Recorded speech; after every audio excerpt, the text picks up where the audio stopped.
ಹೆಂಡತಿಯ ಕಿರುಕುಳದಿಂದ ಟೆಕ್ಕಿ ಅತುಲ್ ಆತ್ಮಹತ್ಯೆಯ ವಿಚಾರಕ್ಕೆ ಸಂಬಂಧಪಟ್ಟಂತೆ ಪೊಲೀಸರ ಇನ್ವೆಸ್ಟಿಗೇಷನ್ ಚುರುಕುಗೊಂಡಿದ್ದು ನೆರೆಯ ರಾಜ್ಯದಲ್ಲಿ 3 ಬಂಧನ ಆಗಿದೆ.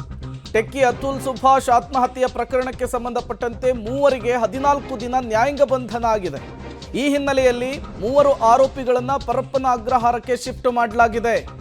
ಪರಪ್ಪನ ಅಗ್ರಹಾರ ಜೈಲಿಗೆ ಕರೆತಂದಿದ್ದಾರೆ ಮಾರತ್ತಹಳ್ಳಿ ಪೊಲೀಸರು. ವಿಚಾರಣೆಗೆ ಹಾಜರಾಗದೆ ತಲೆಮರೆಸಿಕೊಂಡಿದ್ರು 3 ಆರೋಪಿಗಳು. ಇವರನ್ನ ಹೊರ ರಾಜ್ಯದಲ್ಲಿ ಬಂಧಿಸುವಂತಹ ಕೆಲಸ ಆಗಿತ್ತು. ಅಲ್ಲಿಂದ ನೇರವಾಗಿ ಕರೆದುಕೊಂಡು ಬಂದು ನ್ಯಾಯಾಧೀಶರ ಎದುರು ಪ್ರೆಸೆಂಟ್ ಮಾಡಿ 14 ದಿನಗಳ ಕಾಲ ಜುಡಿಷಿಯಲ್ ಕಸ್ಟಡಿಗೆ ಅವರನ್ನು ಒಪ್ಪಿಸಿದ ನಂತರ ಈಗ ಅವರನ್ನ ಪರಪ್ಪನ ಅಗ್ರಹಾರದ ಜೈಲಿಗೆ ಶಿಫ್ಟ್ ಮಾಡುವಂತಹ ಕೆಲಸ ಆಗಿದೆ. 4 ಜನರ ವಿರುದ್ಧ FIR ದಾಖಲಾಗಿದೆ. 3ರನ್ನು ಅರೆಸ್ಟ್ ಮಾಡಲಾಗಿದೆ. ಮತ್ತೊಬ್ಬರಿಗಾಗಿ ತೀವ್ರ ಹುಡುಕಾಟ. ಮತ್ತಷ್ಟು ಡೀಟೇಲ್ಸ್ ಅನ್ನು ಕೊಡ್ತಾರೆ ಉಮೇಶ್, ನೇರ ಸಂಪರ್ಕದಲ್ಲಿ ಜಾಯ್ನ್ ಆಗಿದ್ದಾರೆ. ಉಮೇಶ್, ಅತುಲ್ ಸಾವಿನ ವಿಚಾರಕ್ಕೆ ಸಂಬಂಧಪಟ್ಟಂತೆ ಪೊಲೀಸರ ಇನ್ವೆಸ್ಟಿಗೇಷನ್ ಚುರುಕಾಗಿದೆ. ಈಗ ಅವರನ್ನ ಪರಪ್ಪನ ಅಗ್ರಹಾರದ ಜೈಲಿಗೂ ಕೂಡ ಶಿಫ್ಟ್ ಮಾಡಿರುವಂತಹದ್ದು. ಬಟ್ ಮಗುವಿನ ವಿಚಾರಕ್ಕೆ ಈಗ ಅತುಲ್ ಪೋಷಕರು ಆತಂಕವನ್ನ ವ್ಯಕ್ತಪಡಿಸ್ತಿದ್ದಾರೆ. ಈ ವಿಚಾರಕ್ಕೆ ಸಂಬಂಧಪಟ್ಟಂತೆ ಅತುಲ್ ಪೋಷಕರಿಗೆ ಮಗುವನ್ನ ಒಪ್ಪಿಸುವಂತಹ ನಿಟ್ಟಿನಲ್ಲಿ ಏನಾದರೂ ಬೆಳವಣಿಗೆಗಳಾಗ್ತಾ ಇದೆಯಾ, ಹೇಗೆ ಅಂತ ಹೇಳಿ? ಪ್ರೇಮ್, ಅತುಲ್ ಪೋಷಕರು ಮಗು ಅಂದರೆ ಅತುಲ್ ಏನು ಆತ್ಮಹತ್ಯೆ ಮಾಡ್ಕೊಂಡಿದ್ರೆ ಆತನಿಗೆ 3.5 ವರ್ಷದ ಒಂದು ಗಂಡು ಮಗು ಇದೆ. ಆ ಮಗು ಎಲ್ಲಿದೆ ಅಂತೇಳಿ ಈಗ ಅತುಲ್ ಪೋಷಕರು ಆತಂಕ ವ್ಯಕ್ತಪಡಿಸಿದ್ರು. ಆದರೆ ನಿನ್ನೆ ತನಿಖೆ ನಡೆದಂತ ಮಾರತ್ತಹಳ್ಳಿ ಪೊಲೀಸರಿಗೆ ಆ ಮಗು ಬಗ್ಗೆ ಒಂದಷ್ಟು ಮಾಹಿತಿ ಸಿಕ್ಕಿರುವಂಥದ್ದು.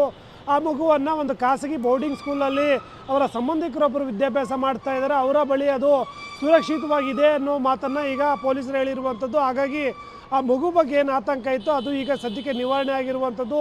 ಯಾವಾಗ ಟೆಕ್ಕಿ ಅತುಲ್ ಆತ್ಮಹತ್ಯೆ ಮಾಡ್ಕೊಂಡಿದ್ರು ಆ ಸಂದರ್ಭದಲ್ಲಿ ಈ ಆರೋಪಿಗಳಾದಂಥ ಪತ್ನಿ ಮತ್ತು ಅತ್ತೆ ಮತ್ತು ಬಾಮೈದ ಏನಿದ್ರು ಅವರು ಅಲ್ಲಿಂದ ಉತ್ತರ ಪ್ರದೇಶ ತಮ್ಮ ಮನೆಯಿಂದ ಎಸ್ಕೇಪ್ ಆಗಿದ್ರು. ನಿನ್ನೆ ಬೆಳಗಿನ ಜಾವ ಅಂದರೆ ಸುಮಾರು 3 ದಿನಗಳ ಕಾಲ ಉತ್ತರ ಪ್ರದೇಶ ಹರಿಯಾಣದಲ್ಲಿ ಕಾರ್ಯಾಚರಣೆ ಮಾಡಿದಂಥ ಬೆಂಗಳೂರಿನ ಮಾರತ್ತಹಳ್ಳಿ ಪೊಲೀಸರು ನಿನ್ನೆ ಬೆಳಗಿನ ಜಾವ ಹರಿಯಾಣದ ಗುರುಗ್ರಾಮದಲ್ಲಿ ಅವ್ರ ಪತ್ನಿ ನಿಖಿತಾನ ಬಂಧನ ಮಾಡಿದರೆ, ಉತ್ತರ ಪ್ರದೇಶದ ಅಲಹಾಬಾದ್ನಲ್ಲಿ ಅವರ ಅತ್ತೆ ನಿಶಾ ಮತ್ತು ಇನ್ನೊಬ್ಬ ಅನುರಾಗ್ ಏನಿದ್ದಾರೆ ಬಾಮೈದ, ಅವರಿಬ್ಬರನ್ನು ಕೂಡ ಬಂಧನ ಮಾಡಿರುವಂಥದ್ದು. ನಿನ್ನೆ ತಡರಾತ್ರಿ ಹೊತ್ತಿಗೆ ಬೆಂಗಳೂರಿಗೆ ಕರ್ಕೊಂಬಂದು ನೇರವಾಗಿ ನ್ಯಾಯಾಧೀಶರ ಮನೆಗೆ ಹಾಜರುಪಡಿಸಿರುವಂಥದ್ದು. ಅವರನ್ನು ಹಾಜರುಪಡಿಸಿದ ನಂತರದಲ್ಲಿ 14 ದಿನಗಳ ಕಾಲ ನ್ಯಾಯಾಂಗ ಬಂಧನಕ್ಕೂ ಕೂಡ ಒಪ್ಪಿಸಿದ್ದಾರೆ. ಈಗ ಬೆಂಗಳೂರಿನ ಪರಪ್ಪನಗರದ ಮಹಿಳಾ ಬ್ಯಾರಕ್ನಲ್ಲಿ ತಾಯಿ ಮಗಳು ಒಟ್ಟಿಗೆ ಒಂದು ಬ್ಯಾರಕಲ್ಲಿದ್ದರೆ, ಅನುರಾಗ್ ಏನಿದ್ದಾರೆ ಆತ ಪುರುಷರ ಬ್ಯಾರಕ್ನಲ್ಲಿ ಈಗ ಪರಪ್ಪನಗರ ಜೈಲಲ್ಲಿ ಇರುವಂಥದ್ದು. ಈ ಸಂಬಂಧಪಟ್ಟಾಗೆ ಮತ್ತೊಬ್ಬ ವ್ಯಕ್ತಿ ಕೂಡ ಆದಮೇಲೆ ಕೂಡ FIR ದಾಖಲಾಗಿದೆ. ಆತ ಕೂಡ ಬಂಧನ ಆಗಬೇಕಾಗಿರುವಂಥದ್ದು. ಆತ ಬಂಧನವಾದ ನಂತರದಲ್ಲಿ ಅವಶ್ಯಕತೆ ಬಿದ್ದರೆ ಬಾಡಿ ವಾರೆಂಟ್ ಮೇಲೆ 4 ಜನರನ್ನು ಮತ್ತೆ